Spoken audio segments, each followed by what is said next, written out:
In this lecture, we will discuss about invariant mapping. The mapping in the form of sigma or W. Sometimes we can write sigma is equal to W. So we can use sigma or W for W plane or sigma plane. So sigma is equal to 1 over Z. When we take invariant mapping, then our Z plane map into sigma plane. If our Z plane is in circle form, then our sigma plane will be straight line or circle. Map into straight or circle. If in Z plane we have a straight line, then it will be mapped in the form of straight line or circle form. We will see further. First of all, we discuss about sigma is equal to 1 over Z. 1 over Z is equal to x plus iota y. In denominator we have a complex number, so we will factorize it by changing the sign of iota, x minus iota y over x minus iota y. Numerator multiplying by numerator, denominator multiplying by denominator, we have this. Now we will separate the real part and imaginary part. So x over x square minus iota square is equal to minus 1, so minus minus plus 1, so it is x square plus y square. X over x square plus y square minus iota y over y square, x square plus y square.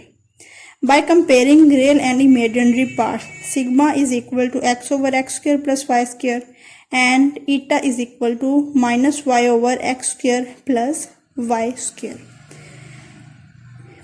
Now, if we want to find out Z, then sigma is equal to 1 over Z. If we want to find out Z, then it will become Z is equal to 1 over sigma. We will do same method. Just replace sigma by this value. The value of sigma is xi plus iota eta. Xi plus iota eta. By changing the sign of iota, we will multiply and dividing by this. Numerator multiply by numerator and denominator multiplying by denominator, we have this. Now we will separate the real and imaginary part. Xi over xi square plus eta square minus iota over xi square plus eta square. By comparing real and imaginary part, we have x is equal to xi over xi square plus eta square and y is equal to minus eta over xi square plus eta square. These are two forms to find out the invariant mapping.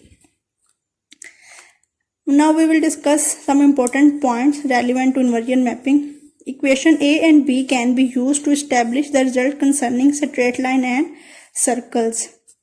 If in Z plane a circle passes through origin, then it becomes a straight line in sigma plane. If in Z plane circle passes through origin, then in sigma plane it may be straight line. If it reaches the point at infinity, if straight line reaches that point infinity. Otherwise circle map into a circle. If a straight line in the Z plane passes through origin, this remains a straight line in the sigma plane. This is another condition. And the fourth condition is if straight line does not pass through the origin in the Z plane, then it becomes a circle in the Z plane. What is the condition? First is if Z passes through the origin, then we will obtain a straight line which reaches at point infinity. Otherwise it may be happen Z plane map into circle, map into a circle. If straight line passes through origin, then it will be remain a straight line in the Z plane. If straight line does not map through the origin, then the Z plane become a circle in the sigma plane. There are 4 conditions. Now we will see the example of invariant mapping. Find the image of y is equal to x plus 1, first part. Second part is y is equal to 2x. Third part is x square plus y square is equal to 1. And fourth part is x minus 2 square plus y square is equal to 4. I will solve part A. With on the same pattern, you can solve part B, C and D.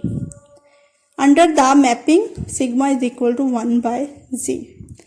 To find image, y is equal to x plus 1.